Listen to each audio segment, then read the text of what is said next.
So, I mean, I don't want to ruffle feathers, I really don't, but what is the evidence that the first century Christians weren't simply a cult? And we've seen in our own century, cults do horrendous things on false beliefs. Great point.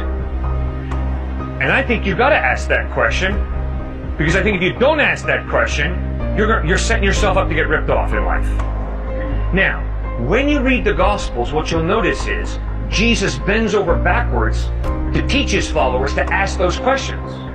For instance, in Matthew chapter 7, verse 15, Jesus says, "Beware of false prophets," the cult leaders. "Beware of false prophets. They come to you in sheep's clothing, but inwardly they're ferocious wolves. By their fruit you will recognize them. A good tree bears good fruit. A bad tree bears bad fruit.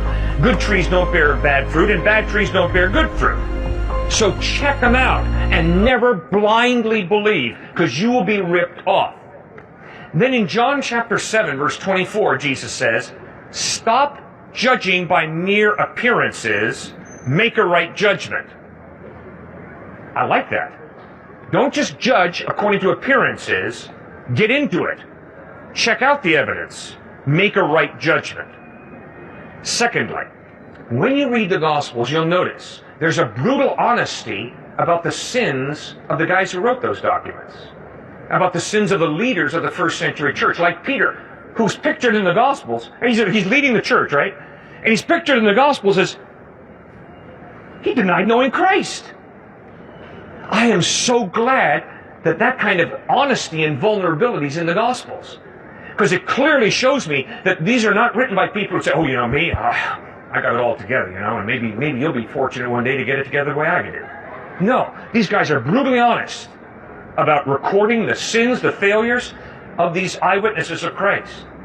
That lends tremendous credibility for me in their writings. The same way you've stood up here and said, "Man, I don't claim to know everything." Well, guess what? If you stood here and said, "I know everything," I'd be going, "Hey, you are really out of touch with reality."